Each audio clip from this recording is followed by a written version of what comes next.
ఆజ్ఞ లేనిదే ఏదైనా జరుగునా, నీ కంచె దాటగా శత్రువుకు సాధ్యమా? మా దేవా నీవే మా తోడుంటే అంతే చాలు.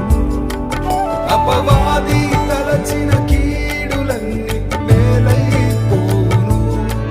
మా దేవా నీవే మా తోడుంటే అంతే చాలు. అపవాది